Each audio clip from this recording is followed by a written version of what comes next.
Bienvenue sur Playsound.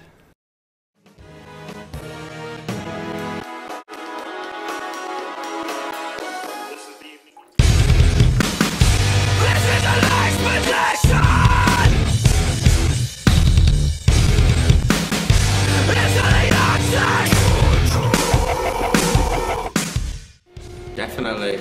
Yeah, it was great. I think the album had actually been finished for almost like 6 months, but we were away in America, so it didn't make sense to release it until we were home.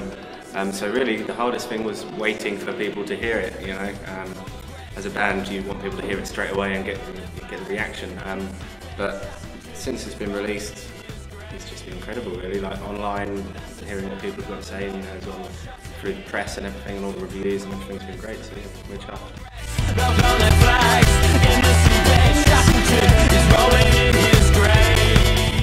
Well, a lot of questions. We started off. We basically after Christmas last year, we set ourselves 3 months, and that was just us writing, recording demos, and we did that in just a little rehearsal room. In terms of how the songs are written, there's not really a set structure or a set, you know, list of rules we follow. Sometimes it can be, you know, Round does a lot of drum and bass, dubstep producing, so sometimes it can be a demo that he's made, or it can be, you know, something, a melody you've got in your head, or even a guitar riff that can spark it all. I guess lyrics you kind of write separately, and then it's a case of just. I mean, sometimes they can come right at the end, like right at the last minute, which happened a few tracks on this album. Sometimes it can be, you know, one sentence that triggers the music. So it's, but yeah, there's no real set way.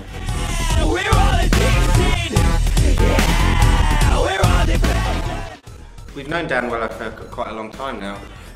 As we were growing up, we had a very healthy local scene of like lots of music, and he was a guitarist of a band that we had a huge amount of respect for called Sick.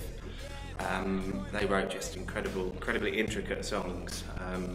So yeah, like I say, we always had a lot of respect for Dan, and he came to work with us on Common Dreads, our second album. He came to, you know, help us with the tones of the guitars, and we just worked really well together. Dan's, I guess what he brings to the table is he's just a very creative guy. You know, he's a very talented songwriter himself, and he just loves experimenting. So really, the all of us just worked hand in hand, really. Yeah, I mean, I guess it's always because we'd be writing the songs before, and we'd send him demos, and then when it actually came time to properly record it, we'd go with Dan, and it's just good to have, you know, like someone who's been a bit detached from the whole writing thing to then come in with a fresh set of ears and a fresh set of ideas, and just gave it a whole new lease of life. Analysis of the human race in 2011 AD. We got a technology to move forward. We got the knowledge and the means to build upstream. We got the technology to go faster. We got the passion and the talent to make this real. No, yeah, it's always been fun. I mean, I think, you know, as a band, when it comes to the music, you know, we have the last say. You know, we couldn't work with a producer who was like, no, I really think you should do this. No, you know.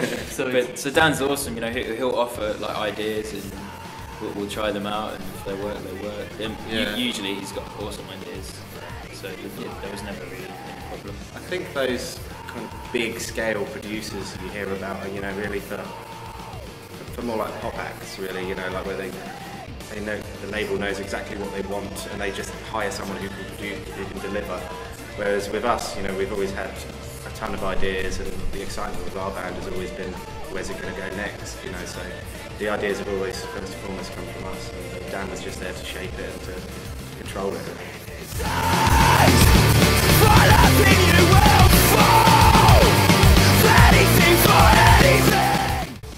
We started it in London, and in this kind of like little grotty studio, and we just got offered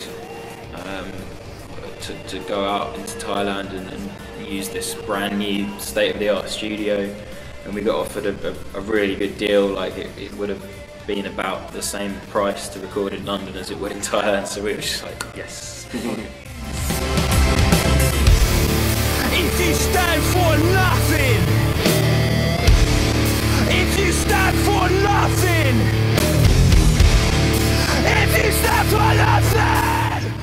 Yeah, exactly. Really. I think we signed to a major for our second album, and I don't think we regret doing that because now we've seen both sides of the coin or whatever, and I think for us, just the way we came up as a band and we started getting any success, it was all done by us. It wasn't through a clever marketing scheme or anything. It was all just through hard work, through playing lots of shows, and just relentless touring really. So I guess the independent way just suited us a lot more.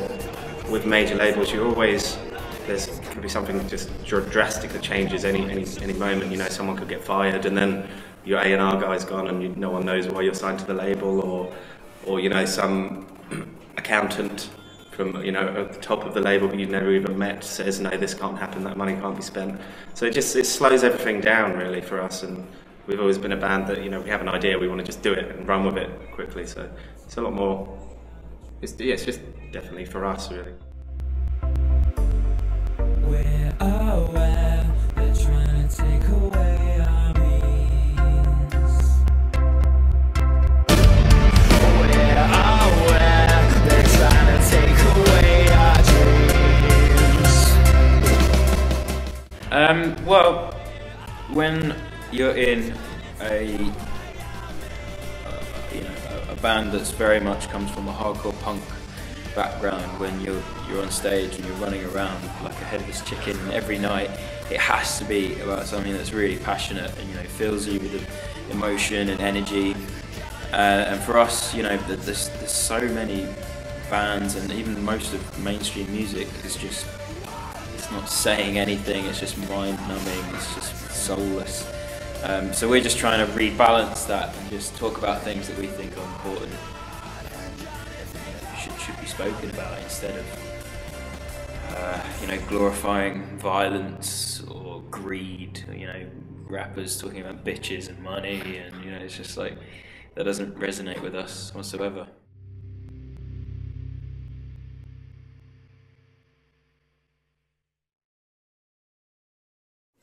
Yeah, I mean, it's not like we have one message or one angle. I think, of course. This album's mainly probably about encouraging people to just step outside of their comfort zone of thinking, their normality, and just have perspective and think about how things can be done differently and how we can improve our kind of structure of society. We need to fucking erupt!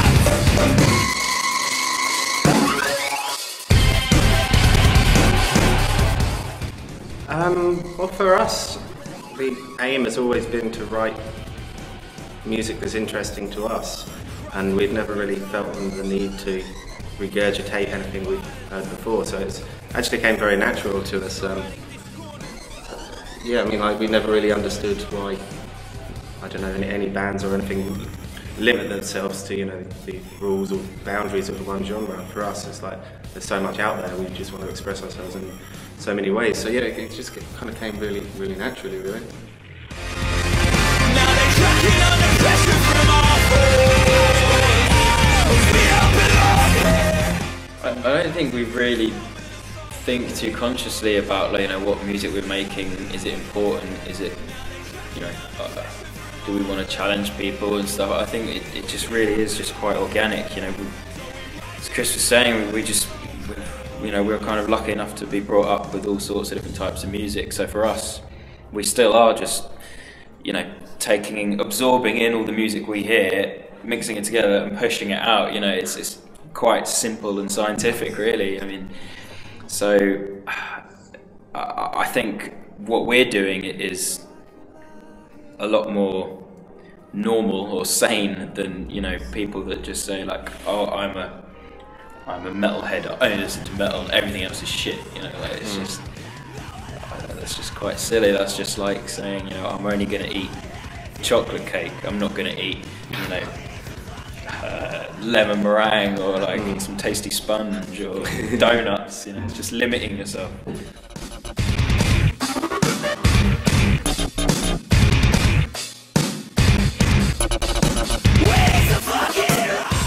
Yeah, just not kind of limit yourself to genres, and just enjoy music as an art form. There's tremendous, beautiful music everywhere.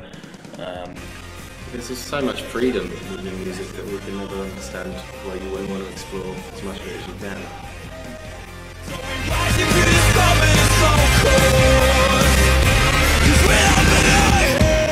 Now they're cracking under pressure from our It's hard to say really. I mean,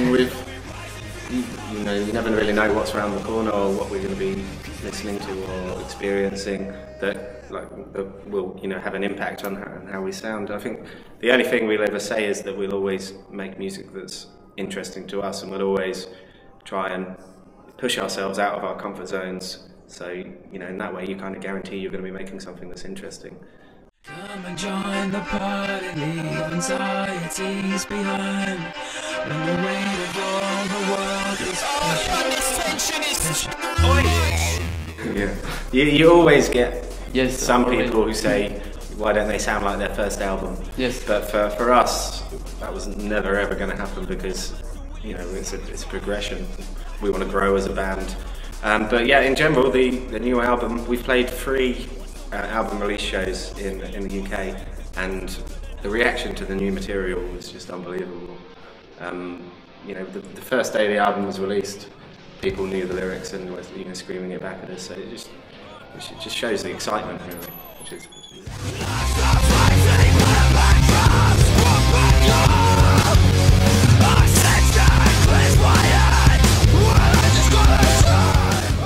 yeah, that tour it seems so long ago now. Yeah. It really does. That was actually our first tour that we'd really done outside of the UK, and it was in arenas and stuff like that. So for us, it was just a huge learning curve.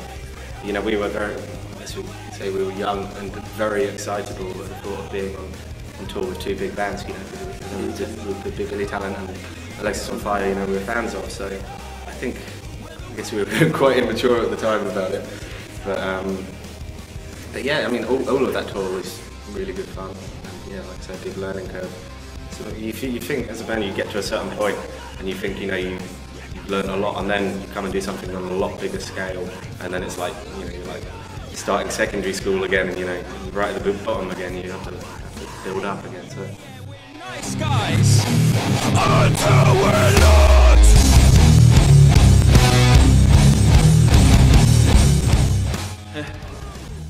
We've got a tour in March in the UK, and there's a few European dates, but I'm not sure if Paris is in it or not. We should really find out. Yeah. If not, then we're hoping to do some European festivals. Yes, like Red Bull. Yeah. I mean, that would be amazing if we did that again. And we're also, I'm sure we'll be doing a full European tour sort of towards the end of the year as well, so we'll definitely be back throughout France.